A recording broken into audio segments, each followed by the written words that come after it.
No one ever returned from Hollow Creek, except me.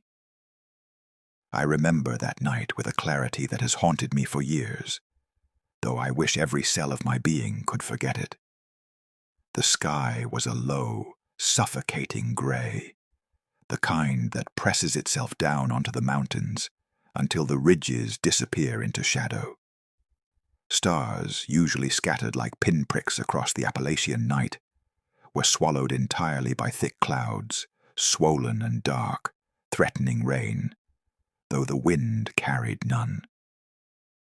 The air had a weight to it that night, not cold exactly, not warm, but dense, as if it were made of water itself, and every breath I took tasted of damp soil, of decayed leaves, and of something else I could not name.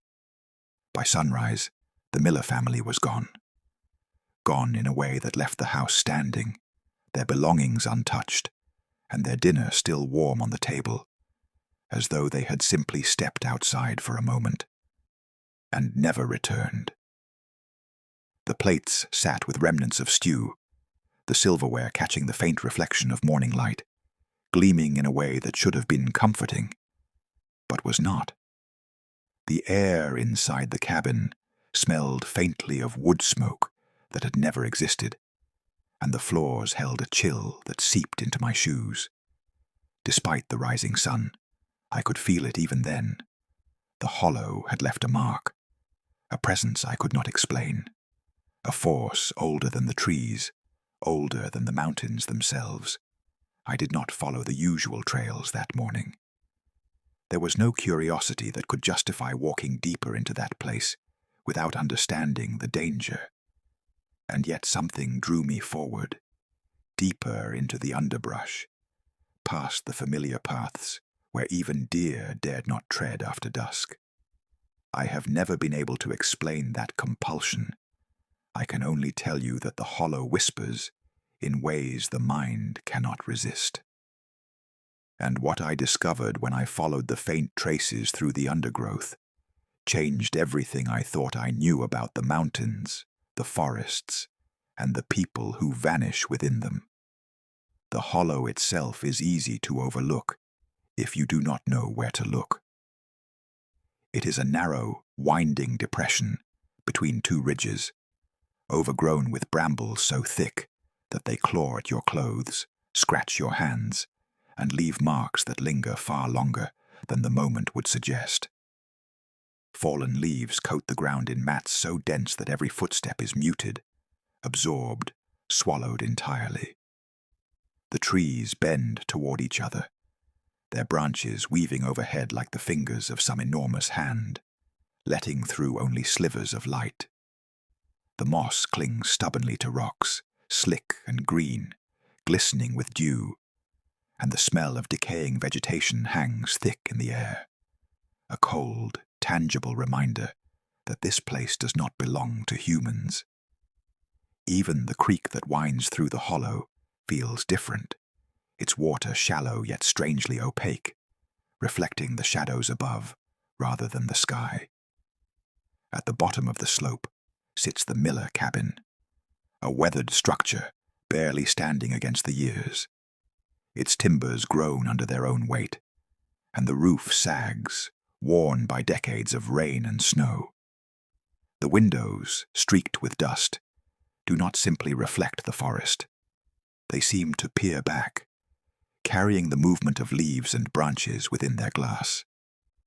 The cabin is alive in ways that the mind does not accept, and when I first laid eyes on it, I felt an unease pressing down like a living weight. The air around the cabin carried a soundless vibration, a tension that made every heartbeat louder, every breath heavier. That night, the forest seemed to pause. The wind, which should have rustled the leaves, barely moved a branch. The crickets, normally steady companions in the Appalachian night, were silent, and the distant murmur of the creek sounded hesitant, as if even the water feared to continue its path. When I stepped closer, the silence became almost overwhelming, a pressure that pressed against my ears and chest. Every sense sharpened, The shadows stretched unnaturally. Each rustle in the underbrush carried a meaning I could not place. I remember pausing at the edge of the clearing, looking at the cabin, and feeling a heaviness settle into my chest. A weight that pressed not against my body, but against my mind. Something was waiting. Something had already claimed the Millers, and I was only beginning to understand its presence. The first night after the Millers vanished, I returned. Drawn as if by some unnameable force, I walked the narrow trail down the ridge. The creek, usually lively and insistent, bubbled faintly and then stilled, as if uncertain of its own course. Shadows in the underbrush deepened, bending into shapes that made my imagination stumble. Every step on the damp soil felt like it left a mark beyond the physical, a trace that would be remembered by the hollow long after I moved away. The cabin was quiet, but that quiet carried weight. The front door, which I had locked the last time I saw it, was slightly ajar. The air inside smelled faintly of smoke and iron, though the fireplace had not been lit for months. The table was still set for 4, the silverware glinting under the faint moonlight, and the plates held the remains of dinner, cooling slowly, almost deliberately. I wanted to tell myself it was coincidence, that perhaps a neighbor or wandering traveler had left these things in place, but instinct told me otherwise. And then I heard it. Not footsteps, not wind, not water, but something dragging, slow, deliberate, hesitant. The sound came from the far side of the clearing, just beyond the tree line, moving in a circle around the cabin. I froze, my ears straining for any other signal, any clue. Perhaps it was an animal, perhaps it was a trick of the night. But the forest responded to it in ways that made my skin crawl. Birds went silent. Frogs and crickets ceased their chorus. Even the wind seemed to pause in respect or fear. Something moved in the hollow, and the forest obeyed. I spent hours near the doorway, trying to convince myself it was imagination. But imagination does not leave prints. Outside, I found shallow smears in the dirt, like hands dragging along the soil, not large enough for a bear, not shaped for human walking. I traced them with trembling fingers. They ended abruptly at the edge of the trees, leaving only the creek and shifting shadows. Every instinct screamed that I should run, yet some part of me, some darker curiosity, pulled me forward. The second night, I returned again, and the cabin seemed to recognize me. Floorboards groaned under my weight in warning, and the faint smell of wood smoke lingered in rooms where there had been none before. The family's belongings were mostly in place, yet some things had been moved. A child's boot lay facing the forest. A blanket was draped over a chair in careful folds. Someone, or something, had been here. Whispers carried through the corners of the cabin, tones imitating words I thought I should recognize, names of the family repeated in soft echoes.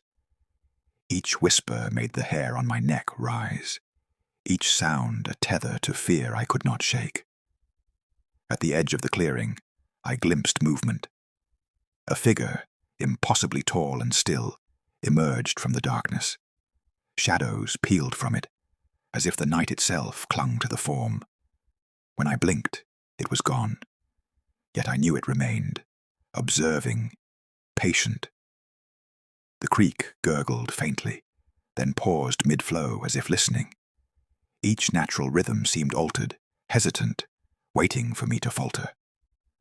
On the third night I followed the line of footprints deeper into shadow. They had changed. Longer, deliberate, dragging. At the base of a large oak, a small pile of the family's belongings lay neatly. Clothes, a toy, a tin cup. The earth itself had been disturbed lightly, as if preparing to receive something. A sound echoed faintly. A backward step across leaves. Deliberate, methodical. I could not call out. The wind returned with a metallic tang that clung to my senses. Time lost all meaning. I counted steps, traced footprints, watched shadows shift. Dragging sounds circled the clearing with confidence. I realized the hollow had rules I had violated simply by entering. I backed away slowly, my eyes locked on the tree line. A figure stood there, taller than any man, perfectly still, watching. I could not tell if it was human. I could only know that the hollow had begun to follow me in ways I could not comprehend. That night the mist thickened, swirling like smoke over the forest floor. And then I saw it. At the far edge of the clearing, perfectly still, impossibly thin, wearing my brother's jacket, long buried. Its gaze pierced me, heavy and cold, arms unnaturally straight, fingers brushing the leaves. It glided silently, carrying the weight of every night I had spent listening. In the mist, shapes emerged, flickering, half-formed, silhouettes of the millers, wrong, shifting, suspended between life and some other state. I wanted to scream. I wanted to run. But a force heavier than stone held me. The figure raised a hand, pointing toward the hollow, and the mist inhaled, drawing the shapes inward. They vanished, leaving only the creek and silence. Then the figure looked at me, and was gone. Not in haste, not in sound, but with inevitability. The hollow had shown me its truth. Survival came at a price I could never understand. I left, carrying the weight of it. The air outside felt thinner, sharper, as if the forest had exhaled and left me with memory. As punishment, days passed. Shadows lingered. Wind carried whispers meant for me alone. I could not speak of it, could not explain the presence that threaded itself through my thoughts. I saw the hollow in every shadow, in the creek, in the mist, and I knew it was not empty. Hollow Creek is patient, it remembers, and it waits. I could not rest that night, nor any night after. Hollow Creek had found a way into my mind, threading itself through every thought, every shadow, every whisper of the wind against my window. Sleep came in fragments, interrupted by the echo of dragging sounds, the low, deliberate rhythm that had followed me from the hollow. I would awaken, heart pounding, unsure whether I had dreamed or remembered. And often, the line between memory and hallucination blurred so completely that I could no longer tell which was more dangerous, the hollow itself, or the hold it had over me. Days passed, and yet the pull to return remained. It was not curiosity or bravery or even obsession. It was necessity. Something demanded my presence, and I felt powerless to resist. The mountains themselves seemed to lean toward me, guiding my steps back to the narrow path, to the dip in the ridges where the hollow waited, patient and silent. The brambles tore at my clothes, the mossy rocks slick beneath my boots, but I welcomed the pain. Every mark, every scrape, every bruise was a reminder that I was still alive, still tethered to the living, though only barely. The creek was my first warning. As I approached the clearing, the water's surface rippled unnaturally. Though no breeze disturbed it, I could hear faint gurgles, pauses, hesitant shifts that carried intention. I stopped, listening, and the hair on the back of my neck rose. It was as though the forest itself were speaking, though in no language I could understand. The millers had vanished into that language, and I, too, had begun to learn its cadence. Every note of wind through leaves, every subtle tremor in the soil, every whisper of shifting shadows, was a sentence I had yet to fully decode. That night, I lingered at the edge of the cabin for hours, tracing every movement of the mist. It rolled along the ground like smoke from a long-extinguished fire, curling around rocks and roots, pooling in depressions that I knew did not exist, before shapes appeared within it, fleeting and impossible to hold. A child's silhouette darting behind a tree, a figure bending over the creek as though drinking, a woman's hand reaching up from the moss. I blinked, and they were gone.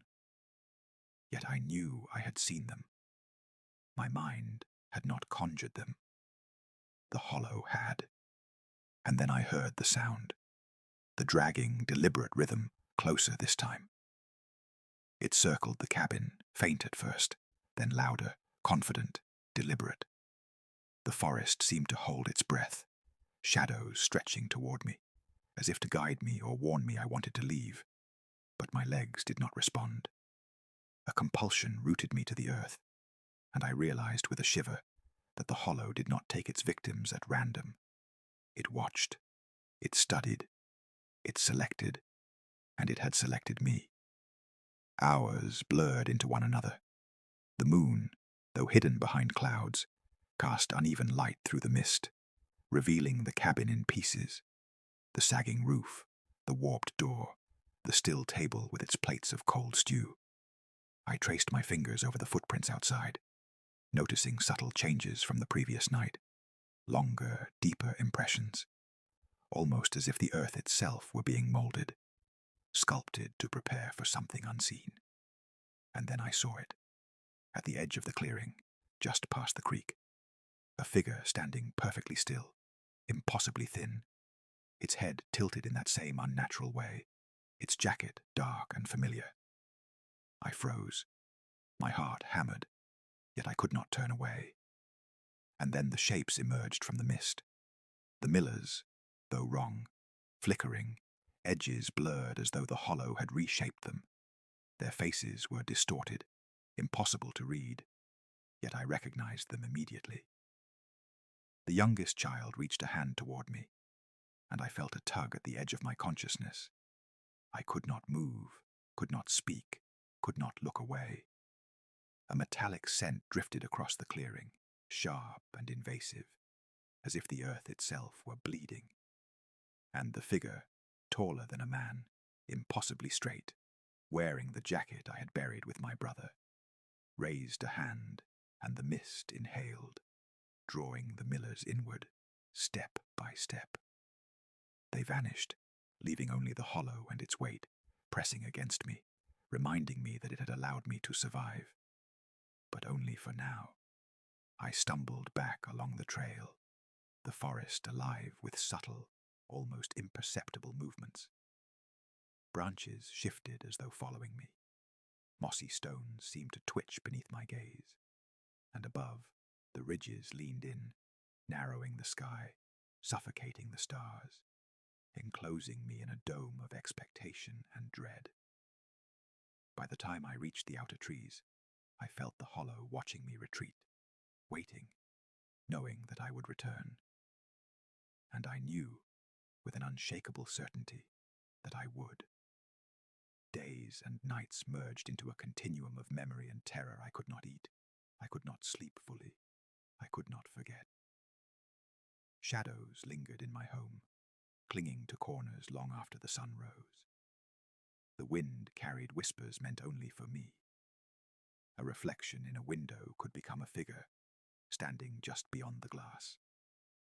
Every sound, the creak, the rustle of leaves, the shifting of furniture, became a language I half understood, and every echo reminded me that the hollow had reached beyond its boundaries. I began to see patterns, rhythms in the forest that I had never noticed before. Birds never moved in straight lines. Frogs croaked slightly off-beat. The creek hesitated before flowing over rocks. Even the clouds above the ridges seemed to follow a slow, deliberate drift. The hollow had a rhythm, a cadence, and I had learned its measure. It waited for me to misstep, to break its unspoken rules. And every night I returned, drawn by that invisible thread, the rhythm became louder, more insistent. On one of these nights, I followed the faint line of footprints further than I had ever dared. The trees closed around me, the canopy above swallowing moonlight completely. The earth was soft and damp, as though the forest had been preparing me for something it had long anticipated.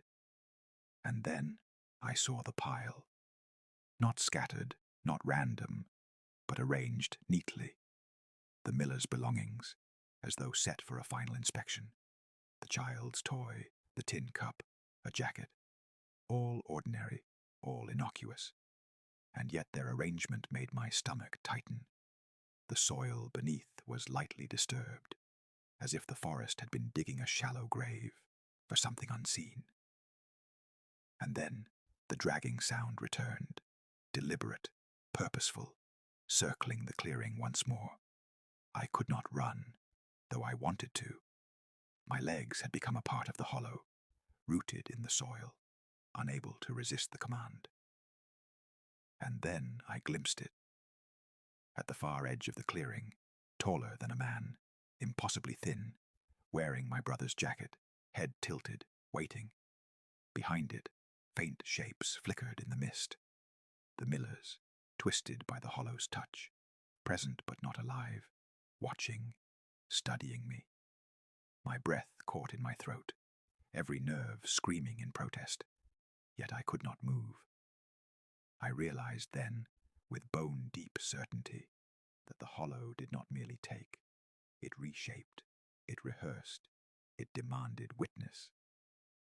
The days between my visits blurred into one another, a long, endless stretch where sunlight no longer felt certain, and shadows seemed to linger even under the brightest midday sky. I avoided towns, stayed away from neighbors, for fear that any human presence would fail to understand what I was carrying. And yet the pull of Hollow Creek remained inexorable.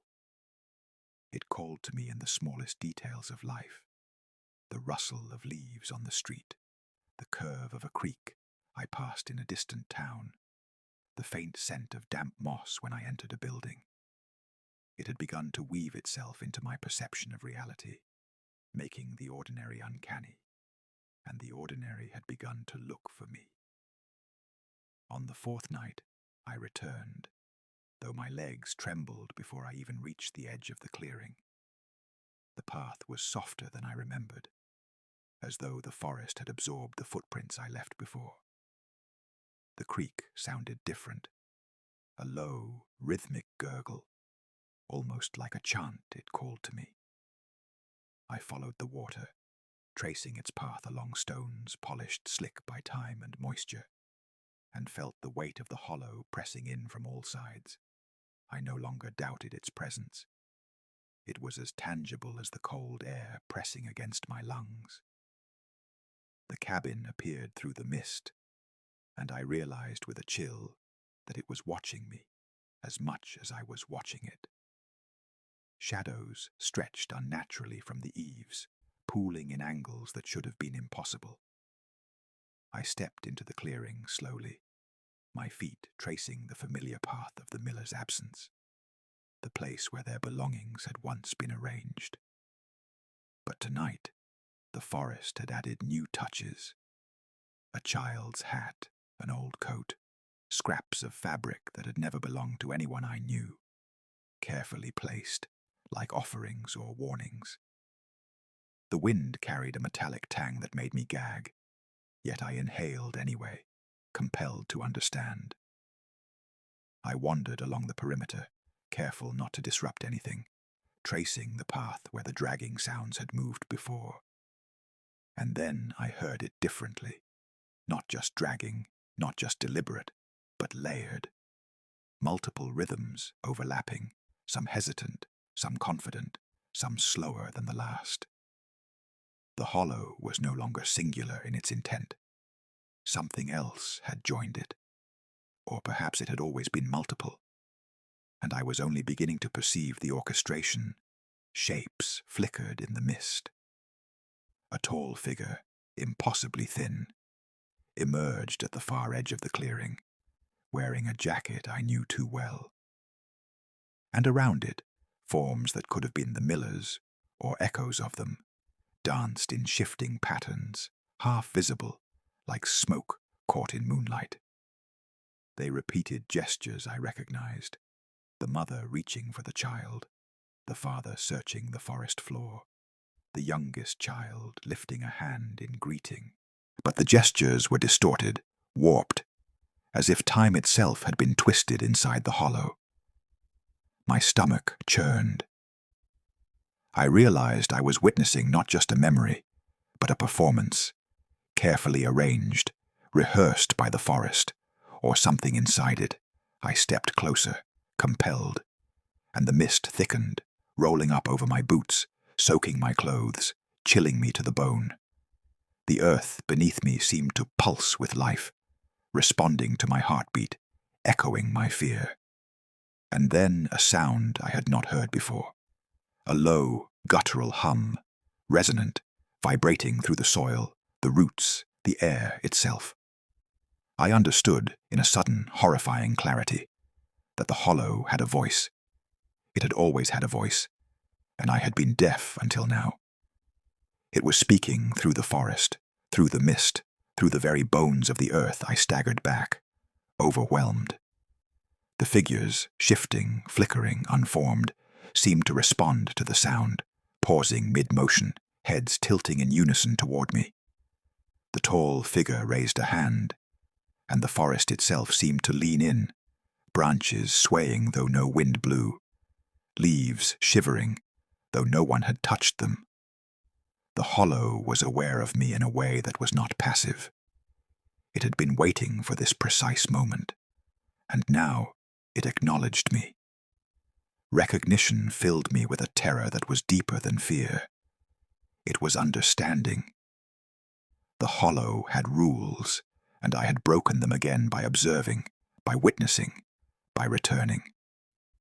I spent hours that night in the clearing, tracing patterns in the mist, following movements of shapes, listening to the layers of sound that the hollow produced. Time lost all meaning. Minutes stretched into hours, hours into what could have been days. I began to perceive small anomalies in the forest, stones that shimmered briefly, the creek pausing mid-flow, branches bending to form symbols that vanished when I blinked. It was a language I could almost read, a history I could almost understand, a warning I could almost obey. On the fifth night, I returned with a different purpose. I wanted answers, though I knew the hollow gave no easy ones. The forest welcomed me like an old, cautious friend, and yet every step I took carried a weight of consequence. I followed the creek upstream, along the bend where a fallen log bridged the water, and I noticed new footprints. Not human, not quite animal, but something deliberate, careful, as if someone, or something, had walked this path many times, ensuring I would see it. The mist thickened, curling around my legs like serpents, and shapes flickered inside it.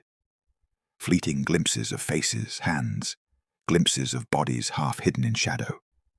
I found another pile, this one larger than before. Clothing, toys, dishes, and objects I did not recognize. They were arranged in a pattern that suggested purpose, design, intent. And then I saw movement beyond the pile. A figure, impossibly tall, thin, again in the jacket I recognized. It tilted its head, and the forest pulsed around it. The wind rising without sound, the creek vibrating in response. And then I heard it. A whisper this time. Not through the air, but directly into my mind. Names. Names of the Miller family. Names I had not heard spoken aloud. And then my own name. I realized with a shiver that the hollow did not merely consume. It remembered, it recorded, it watched, and it expected. Every visit, every observation, every step I had taken was noted, catalogued, woven into its tapestry of silence and mist.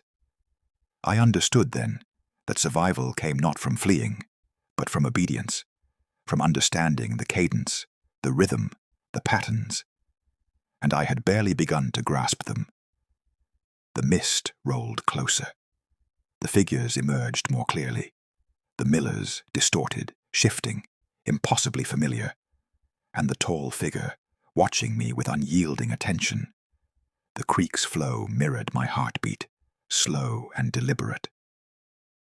I realized that the forest itself had become an extension of the hollow, and the hollow had become an extension of me. I was part of it now, whether I liked it or not. And yet, even as I felt the bond deepen, the fear intensified. The hollow's presence was patient, eternal, and merciless. The days became meaningless. Sunlight, though it fell over the mountains, no longer carried warmth or clarity. Even at midday, shadows stretched longer than reason allowed, twisting along the ridges and settling unnaturally in hollows. I had passed countless times. I had begun to notice subtle distortions in time. A tree I had passed yesterday appeared older, its bark darker, the moss thicker. The creek flowed slower, and the stones beneath its water seemed to have shifted. Minutes became hours without warning, and hours could stretch into what felt like days. The hollow had begun to rewrite my sense of the world itself. The local townsfolk whispered about Hollow Creek, though they never named it openly. Old men in the general store would glance toward the mountains and lower their voices when discussing disappearances. Stories of families vanishing, hikers lost, hunters never returning. They spoke of them as though the mountains themselves had claimed them. I had thought those were warnings, superstitions meant to keep children from wandering. Now I understood them as statements of fact. Hollow Creek was alive in ways the mountains themselves did not admit, and those who vanished had become part of its memory. On the 6th night, I returned to the clearing with a renewed sense of dread and purpose. My boots sank into the damp earth with each step, the mossy stones slick beneath me, the air heavy with the metallic tang I had learned to recognize. The mist clung low to the ground, curling around my ankles, thickening as I approached the cabin. The familiar shapes flickered within it, distorted, half visible. The millers, or echoes of them, performing gestures that I had memorized but could never anticipate. The tall figure stood at the edge of the clearing, perfectly still, tilting its head, as if observing not just me, but the entire hollow itself. I realized with a chill that the hollow had begun to speak to me more directly. Not through whispers or sounds, but through patterns, gestures, timing, the subtle bending of light and shadow. Every action, every movement of the mist, of the figures, carried meaning. And yet I could not fully decipher it. It was as if the hollow was teaching me, slowly, deliberately, each night adding another layer to the lesson I had yet to comprehend. The forest seemed to pulse with a rhythm now, synchronized to my own heartbeat. Leaves rustled in unison with my breath. Branches bent, subtle yet deliberate, nudging me toward certain paths, guiding me to small discoveries I could not yet explain. I found small objects arranged in patterns along the forest floor. Buttons, fragments of cloth, shards of pottery that had never existed before. Each was placed with precision. Each seemed to hum with purpose. And I began to sense that the hollow was aware of my awareness, adapting, responding to my actions. Time became further twisted. On the 7th night, I arrived to find that the clearing had subtly changed. The cabin seemed older, its timbers darker, the moss thicker, the windows reflecting the shadows differently. The creek was slower, quieter, as if it had paused to witness what was about to happen. Shapes emerged in the mist. The millers, distorted, faces flickering between recognition and unrecognizable forms. They moved with precision, gesturing toward the tall figure, who in turn gestured toward the deeper forest. I understood then that the hollow was preparing me for something, though I did not yet know what. And then I felt it. A shift in perception, a tug at the edges of my consciousness. I realized that I had been watching, yes, but also participating. Every step I took, every breath, every pause was recorded by the hollow. I was not merely a witness. I had become a component of its ritual, a living participant in a ceremony older than the mountains themselves. And with that realization, terror unlike any I had known settled into me. This was no longer a forest I could leave behind. The hollow had claimed more than the millers. It had claimed me. I moved deeper into the clearing, following the line of disturbance in the earth, where the figures had gestured. The mist thickened, curling over roots and stones, rising higher until my legs were entirely obscured. Shapes moved within it, sometimes close, sometimes distant, always just beyond comprehension. The tall figure remained at the edge, still, its gaze heavy, observing. And then it moved, slowly, silently, toward the deeper forest, its form stretching unnaturally as it glided. I followed, compelled, though I knew instinctively that the hollow did not allow pursuit. I was testing its rules, and I feared what failure might bring. As I crossed a small rise, the mist parted slightly, revealing objects arranged in a deliberate pattern. The miller's belongings, interspersed with items I recognized from my own past, things I had thought lost or forgotten. A child's toy from my own youth lay among their plates, a coat I had abandoned years ago draped over a branch. And I understood.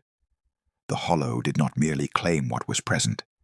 It reached into memory, into the living, into the past itself. It intertwined lives, histories, objects, and places into its own architecture. Every person who entered became a thread in its tapestry, and I, unwillingly, was woven in. The sounds began again, layering in complexity, the dragging, deliberate rhythms, overlapping with low hums, with whispers, with faint echoes that seemed almost musical. The miller's forms moved in synchronization, performing gestures I could interpret only partially. The tall figure raised its hand, and the mist thickened, drawing the shapes inward, step by step, and then, for the first time, I saw the eyes of the hollow itself, not human, not animal, but aware, patient, eternal, observing me, marking me. I realized that survival here was not a matter of strength or cunning. It was recognition. The hollow demanded comprehension, and I had barely begun to understand its language. Returning to Hollow Creek that night, I felt the pull before I even reached the path. The forest itself seemed to exhale, a slow, deliberate rhythm that brushed against my skin and tugged at my thoughts. I knew, without question, that the hollow had marked me, that its awareness extended beyond mere observation. Every shadow seemed to bend toward me, every rustle in the leaves a whispered instruction I could not fully comprehend. It was no longer curiosity or dread that guided my steps. It was necessity. The hollow demanded my presence, and I could not resist. The path descended into the valley, the brambles twisting in ways that seemed purposeful, forming gates and corridors I had never noticed before. Mossy stones slicked my boots, roots shifted underfoot, and the faint metallic scent of the hollow thickened, filling my nostrils. Threading into my thoughts, I passed trees that seemed older, taller, their branches stretching unnaturally to meet each other overhead, forming arches of shadow. The air was thick with memory, as if every soul the hollow had claimed left a trace, lingering just beneath perception, brushing the edge of consciousness. At the clearing, the cabin sat waiting, unchanged yet different, as though the forest had been preparing it for me. Windows glimmered with the reflection of mist shapes, of shadows that shifted but did not move like ordinary objects. The millers emerged from the fog, no longer entirely human, their forms distorted by the hollow's influence. Their gestures repeated, ritualistic, as though rehearsed for centuries, each motion precise yet meaningless to anyone who had not learned the hollow's language. I watched, powerless, as they enacted routines that made my chest tighten, my mind reel. And then the tall figure moved, slowly, effortlessly. Its jacket, familiar and impossibly present, shimmered faintly in the moonlight, the folds bending in ways that should have been impossible. It gestured toward me, not with hostility, but with expectation. I knew in that instant that the hollow had not only claimed those who entered before me, but had claimed my attention, my obedience, my comprehension. It demanded recognition, and I could feel the forest itself waiting, gauging my understanding, measuring my ability to perceive its design. That night, I began to follow the patterns, tracing the arrangement of objects, of footprints, of disturbances in the soil. Plates, cups, and clothing, some familiar, some entirely alien, formed sequences I could almost interpret.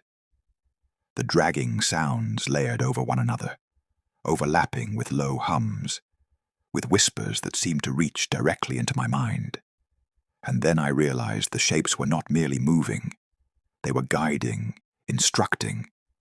The millers, the tall figure, even the mist itself was a tutor, shaping my comprehension, demanding that I witness with care, with focus, with understanding. Time became meaningless. I lost count of hours and nights, the distinction between day and night irrelevant.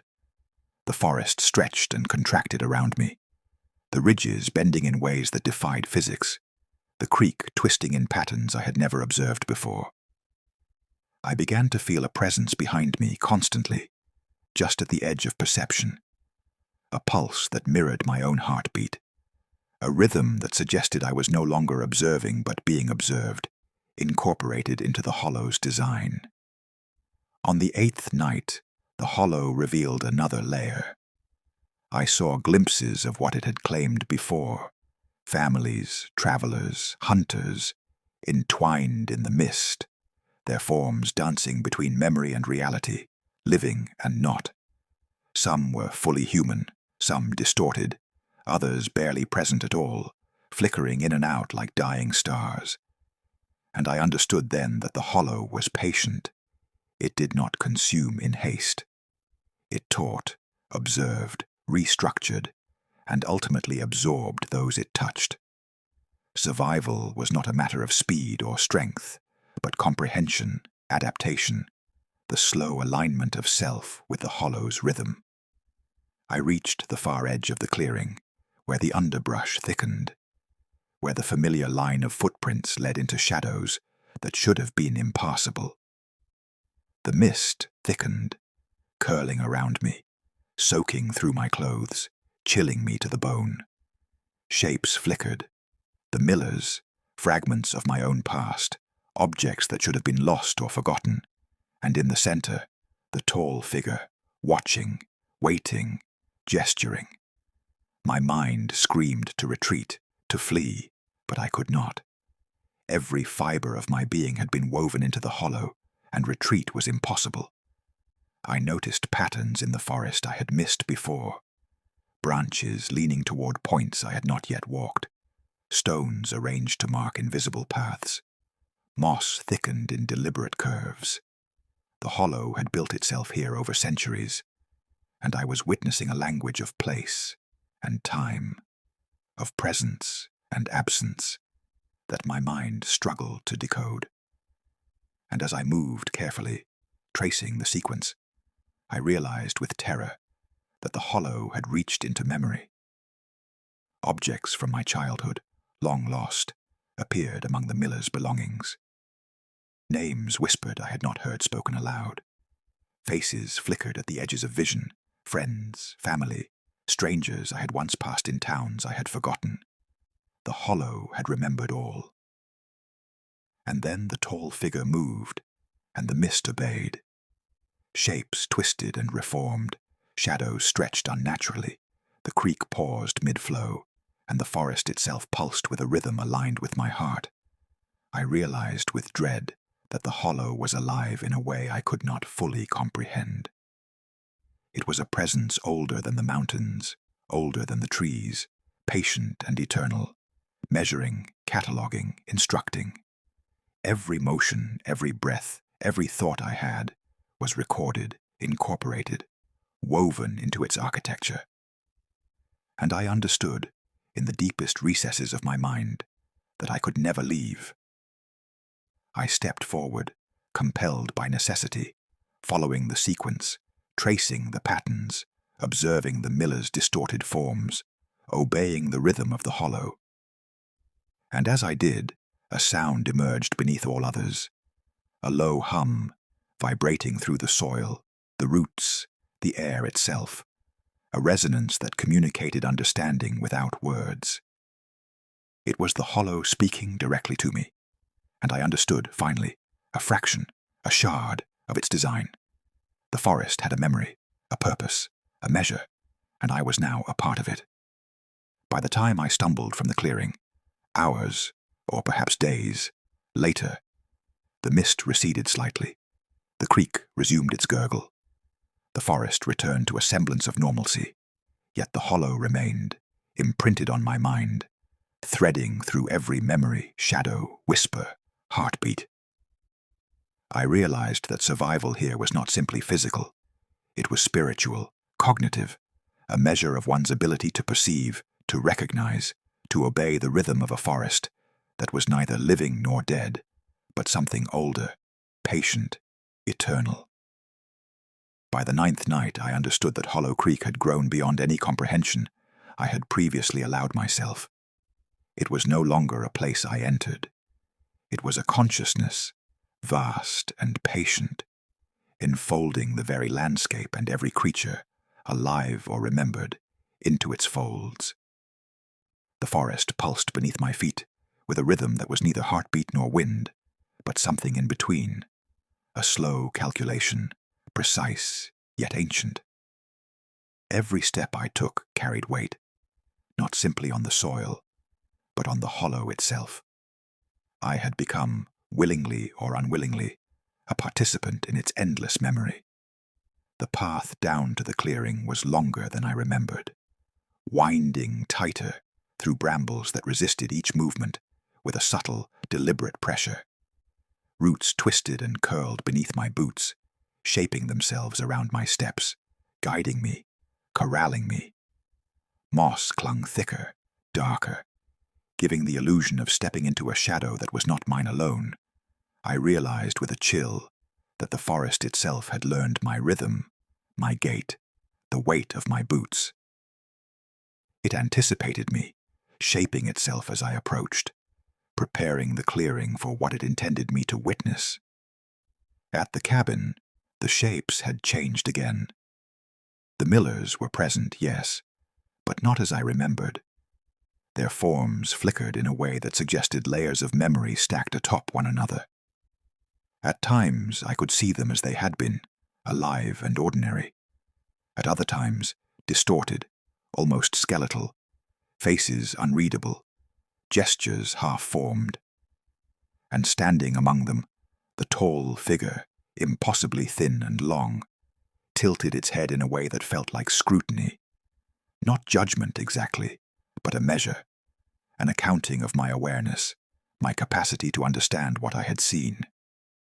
The mist thickened, curling around me, climbing my legs, and I felt it entering my lungs, not with cold air, but with a sensation of comprehension. It whispered, though the words were not words. It imprinted meaning directly into thought. Names, objects, movements, sequences, all layered atop one another. I realized with a shiver that the hollow did not speak in sound alone. It spoke in presence, in pattern, in perception. Every object, every shape, every movement was language, and I had become its student. I followed the dragging rhythms, now complex and layered, tracing the pattern through the clearing to the edge of the forest. The miller's forms moved with deliberate repetition, gestures I had memorized, but could not yet fully interpret. And then the tall figure gestured toward the creek, where the water flowed against its natural course, spiraling unnaturally, forming shapes in the reflection. I understood then that the hollow could alter perception itself, bending water, shadows, light, and time to convey meaning, to instruct, to test.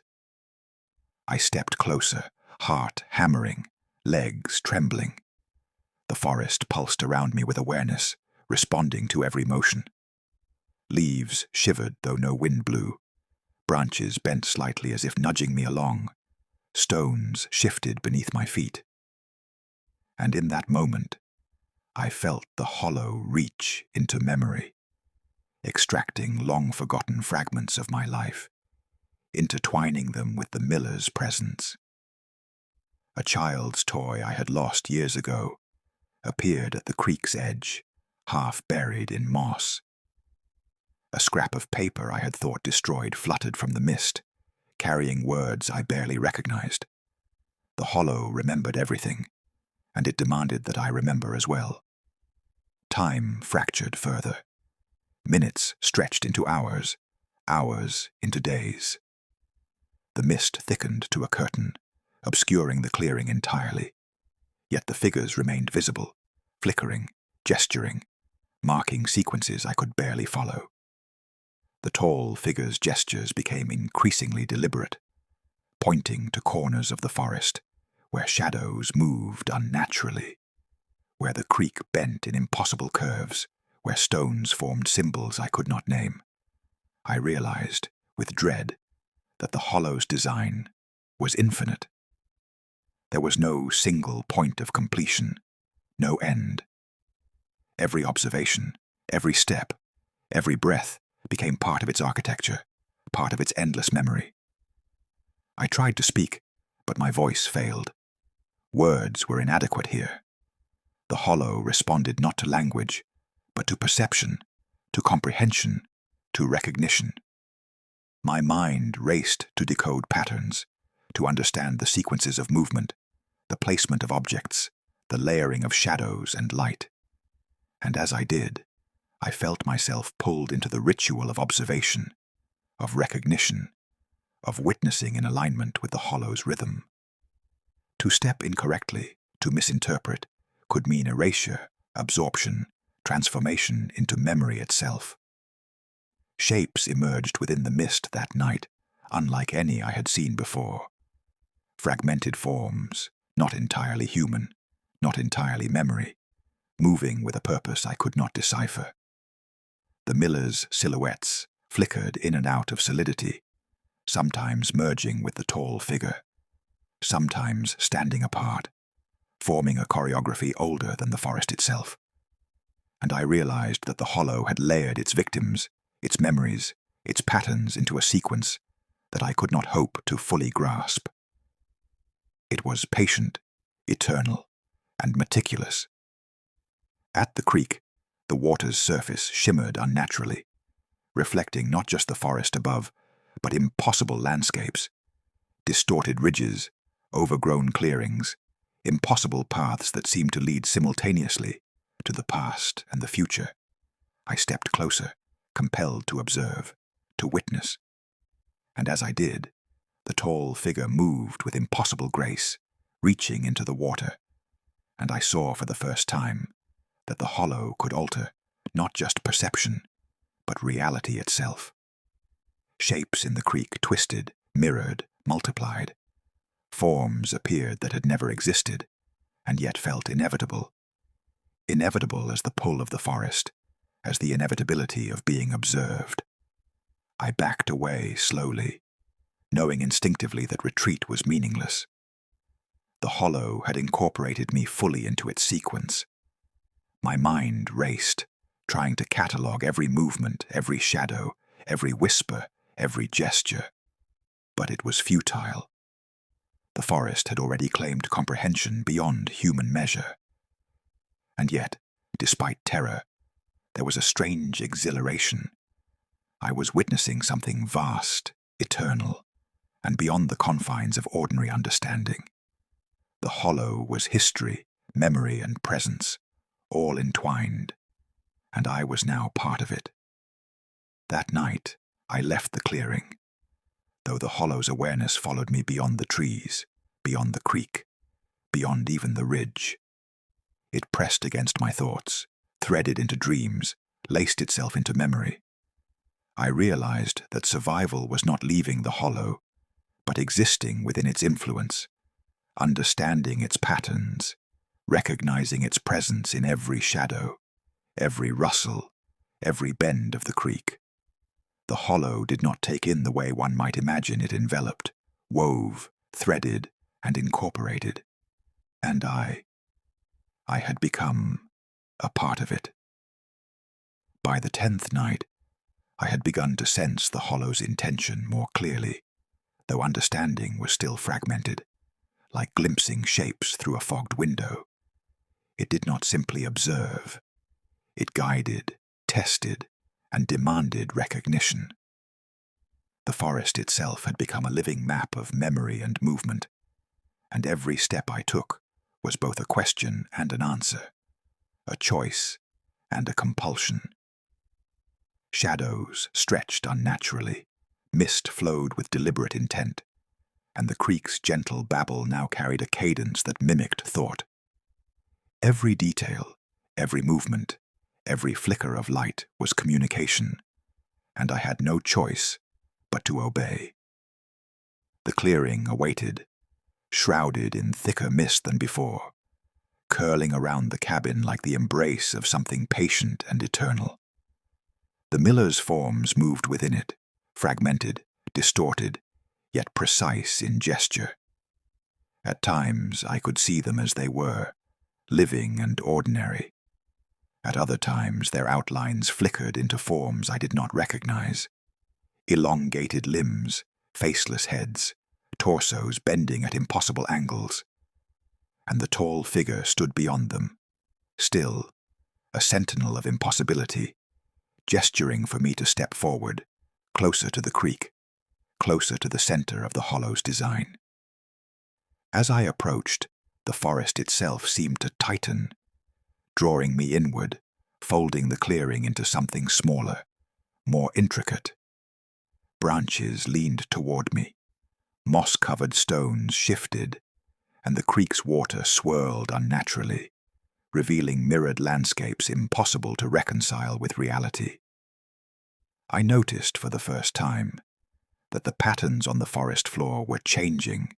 With my perception, footprints I had traced before were rearranging themselves subtly, guiding me along a path I could not yet name, yet instinctively understood I must follow. The dragging sounds I had first heard returned, now layered over themselves like overlapping voices.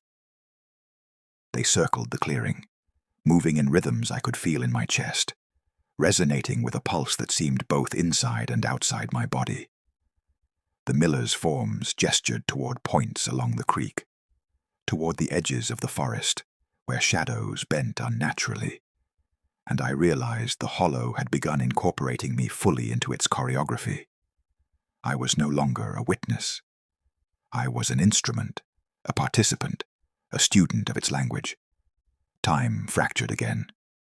Minutes stretched into hours, hours into what felt like weeks, and yet the hollow remained patient, eternal. The mist thickened, curling around me, and for the first time, I felt its weight on my consciousness. Shapes emerged within it, fragments of people, of objects, of memory, intertwining with the miller's forms. Some appeared familiar, others alien, yet all moved with intent, performing gestures I did not recognize, but instinctively knew to observe. And the tall figure gestured toward the forest, pointing along impossible lines, through impossible shadows.